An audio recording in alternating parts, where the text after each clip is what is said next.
So I want you to close your eyes for a second. Well, unless you're driving, in which case, please keep your eyes on the road. Yeah, definitely keep your eyes on the road. Right. But otherwise, I want you to just imagine the sheer, unfiltered exhaustion of the modern dating scene. Yeah. Like, really picture it. Oh boy, just thinking about it is tiring. I know, right? The endless swiping until your thumb goes completely numb. Mm-hmm. The ghosting after what you thought was, a genuinely great conversation. Yeah, that persistent, hollow feeling of being totally disposable in this giant ocean of digital profiles. Exactly. And of course, the agonizing expense of paying for a bad date that you knew wasn't going anywhere, like 5 minutes after you sat down. It's a very specific, modern kind of psychological fatigue. I mean, you are essentially interviewing for a job where the job description changes daily, Yeah. and nobody actually wants to hire anyone, but you still have to pay for the privilege of submitting your resume. That is a brutally accurate way to frame it. But I want to pose a question to you, to the listener. What is the waiting room of being single, which society used to treat as this lonely, temporary kind of sad phase you just had to get through? What if that waiting room is actually quieter, safer, and infinitely more peaceful than the party inside? Well, millions of people are asking that exact same question right now. And it's changing things, isn't it? Oh, absolutely. The societal response we are seeing is fundamentally reshaping how we live, how we spend our money, and really how we define a successful life. Welcome, listeners, to another My Mind MashUps deep dive, where we unravel mysteries, spark curiosity, and make sense of complex ideas together. It's great to be here doing this again. Always. And hey, we want to take a moment to thank all the listeners that show their appreciation by buying us a coffee. If you would like to support our channel, the link is in the description below. We really appreciate it, guys. We do. Also, don't forget to like, share, and subscribe if you enjoy content that makes you think.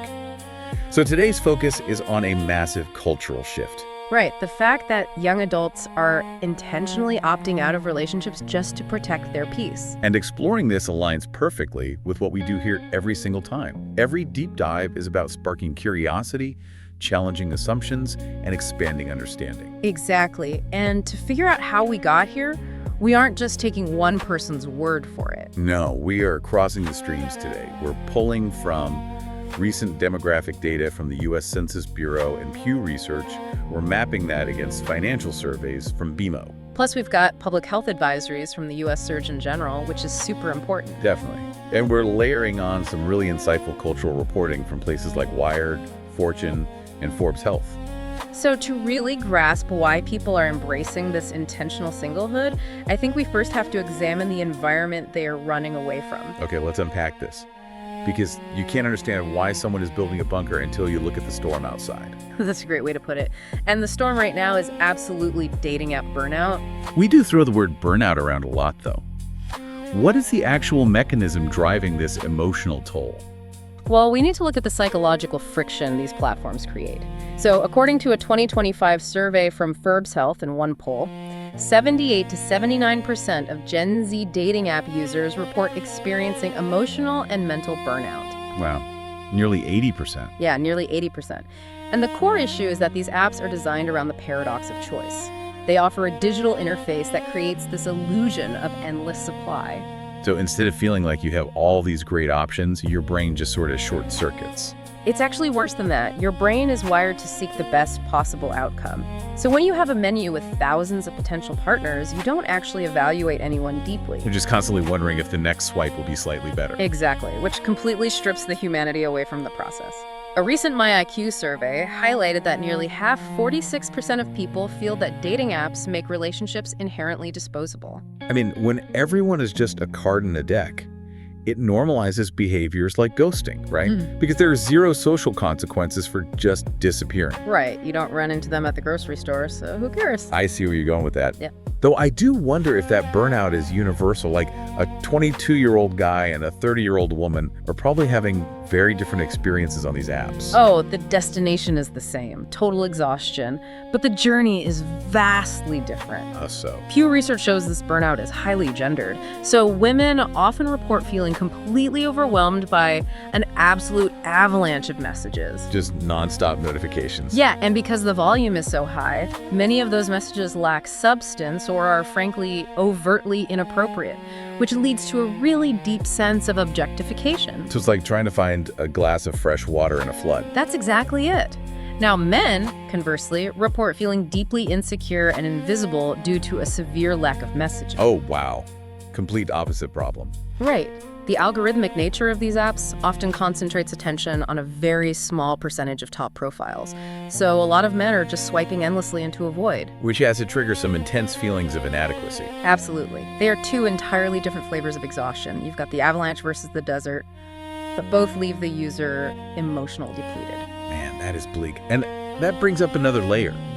Because it's not just an emotional drain. Modern dating has essentially transformed into a grueling second job. Oh, for sure. It's like a mountain of emotional paperwork combined with the financial risk of a really bad investment. I was looking at the BAM Real Financial Progress Index from early 2026, and the numbers are just wild. A financial side is staggering. It really is. The average date now costs $189, and that is up 12.5% from just last year, 2025. And when you segment that data by generation, the financial burden becomes this massive roadblock. Gen Z is dropping an average of $205 per date, and millennials, they're spending $252. Just for one date. I mean, $252 for a Tuesday night meetup that has, what, an 80% chance of ending in zero follow-up? It's completely unsustainable. It really is. Nearly half of singles, about 47%, are looking at those numbers and literally saying that dating actively impedes their personal financial goals. Right. They can't afford to live and date at the same time. So, are economics actually overriding human biology here? Like, are people suppressing their innate drive to find a mate just because drinks cost too much? What's fascinating here is that the desire for connection hasn't actually vanished. I mean, humans are still biologically wired for companionship. Okay, good to know we aren't turning into robots. Not quite yet. But the economic pressure has fundamentally altered the emotional math. Economists have actually coined the term friendflation. Friendflation, that's a new one. What does that mean? It refers to the rapidly rising cost of simply maintaining a social life. Going out to a casual dinner, buying a couple of drinks, paying for an Uber, or even just attending a group event. Exactly. It all costs significantly more than it did even 3 years ago. And that bleeds directly into the dating market. The process of finding love has become prohibitively expensive for the average wallet. And the nervous system, honestly. Yes. When that $250 millennial date cuts into rent or student loan payments, the return on investment becomes a critical calculation. So the rational, self-protective response is to just stop making risky investments in strangers. Precisely. You stop the bleeding and start reallocating those resources. Real quick, if this is resonating, hit that subscribe button so you don't miss the next deep dive. Because this brings us to the natural evolution of all this burnout. Right, the behavioral shift. Yeah, since the traditional dating market has become this exhausting drain on resources, people aren't just sitting at home staring at the wall. They are actively rebranding what it means to be single. They are completely flipping the narrative. It's moving from a state of lack to a state of abundance. Enter the trend of SoloMaxxing. Yes, the internet's favorite new buzzword. For anyone who isn't steeped in internet culture, SoloMaxxing, sometimes spelled SoloMaxxing, is a viral label born on TikTok. It's tied to Gen Z's broader maxing culture. Like looks maxing or health maxing. Exactly. Maxing just means optimizing a specific aspect of your life. So instead of seeing singlehood as this sad waiting room, SoloMaxxing recasts it as the ultimate aspirational lifestyle. You take back your power, essentially. Right. Instead of hunting for a partner, you take that $252 round, all that emotional energy, and you put it directly into self-care, hobbies, solo travel, and building your own financial fortress. And we really shouldn't dismiss this as just a handful of influencers making like aesthetically pleasing videos about drinking a matcha latte alone in a beautiful apartment. Bigger than that. Much bigger. The data shows this is a widespread shift in values. In that 2025 My IQ survey, nearly half of 18 to 34-year-olds reported that being single is flat out more peaceful than being in a relationship. More peaceful. Let's just hover on that word for a second. Yeah. Not tolerable until I find someone, but actively preferred for their peace of mind. Exactly. Furthermore, 42% went a step further. They stated that relationships actively interfere with their personal goals, their finances, or their self-development. So they don't view a partner as a teammate anymore. No, they view the relationship itself as a destabilizing force, something that threatens the life they are trying to build. But wait, I have to push back a little here. Here's where it gets really interesting, because is this actually a brand new phenomenon? You think it's just history repeating itself? Well, haven't there always been people who preferred their independence? I mean, lifelong bachelors and independent women aren't a 2026 invention. Are we just slapping a shiny, viral TikTok buzzword on the fact that people are simply getting older and are tired of settling? That's a fair skepticism for sure. But the demographic data proves this is much larger than just an internet trend. We're seeing a structural rewiring of the American household. Really? A structural rewiring? Yes. Pew Research data showed that 42% of U.S. adults were unpartnered in 2023. And for the 18 to 24-year-old demographic, it was 86%. Okay, 86% of young adults. That's massive. It is. Then look at the U.S. Census Bureau data from 2025. One-person households hit 39.7 million. Almost 40 million people living completely alone. Right, which accounts for 29% of all households in the country. That is a staggering leap from just 20% back in 1975. Wow. Meanwhile, married couple households plummeted from 66% down to 47% in that same time frame. So the minority is becoming the majority. Exactly. Sociologists like Bella DiPaolo point out that what's happening now is a profound rejection of an outdated societal norm. The norm being that marriage is the ultimate required marker of adulthood. Right. The idea that if you aren't married by 30, you've somehow failed a developmental milestone. SoloMaxxing dismantles those rigid relationship structures. It gives people an out. It grants them the cultural permission to wait for connections that add actual peace to their lives, rather than drama. People are actively building lives that are so fulfilling on their own that a potential partner has to bring an incredibly high value to the table just to justify disrupting that peace.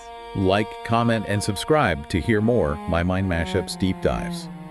Because while SoloMaxxing sounds incredibly empowering, and honestly, protecting your peace and your wallet makes total logical sense, there is a dangerous blind spot we have to navigate here. There always is a catch, isn't there? There is. We need to shift gears from the undeniable benefits of chosen solitude to the severe risks of prolonged isolation. This is where we have to bring in the clinical and public health data, which paints a much darker picture of isolation. Yeah, the Surgeon General stuff. Right. In 2023, the U.S. Surgeon General released a stark advisory that officially labeled loneliness and social isolation a literal public health crisis. Wait, I'm struggling to buy that this is a public health crisis. Really? People have been living alone for decades without the government calling it a crisis. What changed? The scale of the disconnection changed. And what is the actual threat here?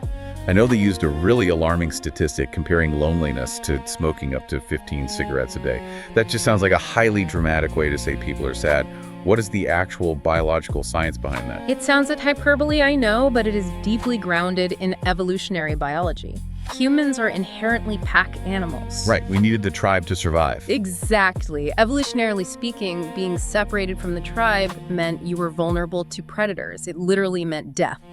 So when you are chronically isolated today, your body still perceives that isolation as a physiological threat. So your brain thinks you are constantly endangered because you don't have a social network. Yes. Your amygdala fires, pushing your body into a constant state of fight or flight. This triggers a persistent spike in stress hormones like cortisol. And cortisol is toxic if it stays in your system too long, right? Very much so. Over time, that chronic cortisol elevation causes severe systemic inflammation. That inflammation is what physically degrades your cardiovascular system. It increases the risks of stroke, dementia, depression, and premature death. The physical damage to your blood vessels from that constant stress response is what researchers compare to the damage of smoking 15 cigarettes a day. That is genuinely terrifying. But we need to make a really sharp distinction here to translate this into everyday life. Because being single and living in a one-bedroom apartment does not automatically mean your arteries are inflamed. That is a crucial distinction. And a 2021 research article on the subject clarified exactly how we should define loneliness. Because it's not just about being physically alone, is it? No, not at all. Loneliness isn't just a physical state of being alone in a room. Researchers define it as the perceived gap between the connection you crave and the connection you actually have. So you can be profoundly lonely in a crowded house, lying next to a partner who doesn't understand you. Exactly. But you can also be perfectly content, fulfilled, and biologically healthy living completely solo as long as you have a great network of friends. Spot on. Solitude is the presence of oneself. Loneliness is the painful absence of others. However, this is where therapists and sociologists like Jason Fierstein and Jess Carbino are sounding the alarm. Why? If people are choosing it, what's the issue? They warn that the philosophy of SoloMaxxing can very easily be weaponized by our own psychology. How does someone weaponize their own independence? That sounds like a contradiction. By using it as a socially acceptable mask for avoidant behavior. Think about it. If someone goes through a terrible betrayal or experiences severe dating app burnout, they might retreat and call it SoloMaxxing. But really, they're using independence as protective armor. Exactly. And if you wear that armor for too long, you risk eroding critical relational skills. So what does this all mean? It sounds like SoloMaxxing can be like putting your phone on airplane mode. Oh, I like that analogy. Yeah, it stops all the spam calls and the annoying notifications, which feels amazing at first. Yeah. But eventually, you won't even receive the emergency alerts or the messages from the people who actually matter. You're just disconnected from the network entirely. That is a brilliant way to conceptualize it. Real relationships, whether they are romantic or just deep platonic friendships, require compromise, patience, empathy, and the ability to navigate friction. You have to deal with other people's messy feelings. Right, and if you optimize your life to avoid all friction, those emotional muscles atrophy over time. And there's another layer to this that we can't ignore, which is the economic reality. We talked earlier about friendflation and how expensive it is to date. Yes. But opting out of society and funding a completely solo life requires a lot of financial resources too. Like rent isn't getting any cheaper. It really highlights a massive economic inequality. It is a distinct luxury to be able to afford to solo fund your peace without relying on roommates, splitting rent with a partner, or moving back in with family. For sure. For many people, cohabitation isn't a romantic choice. It's an economic survival strategy. Exactly. SoloMaxxing, as an aesthetic and a lifestyle, is largely reserved for those who have the capital to buy their way out of uncomfortable compromises. So, wrapping our heads around all of this, we've looked at the burnout, the rising costs, the shift to solo living, and the biological dangers of isolation. Is this peace that people are finding actually healing? Or is it just fear wearing comfortable, expensive clothes? This raises an important question, and it is the central tension of this whole cultural shift. Healthy solitude is incredibly beneficial. It improves self-knowledge and stability. Good for you. It can serve as a vital, restorative season of growth where you figure out who you are when you aren't performing for a partner. Right, like taking time off to heal a broken leg. Yes. But if you refuse to ever walk again because you're terrified you might trip, that's not healing, that's avoidance. That makes perfect sense. When peace is used strictly as an avoidance tactic, it diminishes our ability to learn about ourselves through the mirror of other people. We actually need other people to trigger our blind spots and help us grow. So if we pull all these threads together, the sheer exhaustion of the dating apps, the economic reality of a $250 Tuesday night date, the demographic shift of nearly 40 million solo households, and the biological need for connection, where does that leave us? It leaves us with a highly nuanced reality. SoloMaxxing isn't a miraculous, enlightened cure for modern life. Right. But it is also not the tragic, catastrophic collapse of human romance that some critics want to claim it is.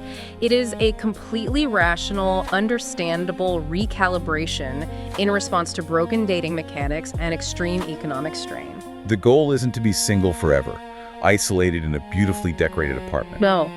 Nor is it to be partnered at any cost, draining your bank account and your mental health for superficial connections that leave you feeling disposable.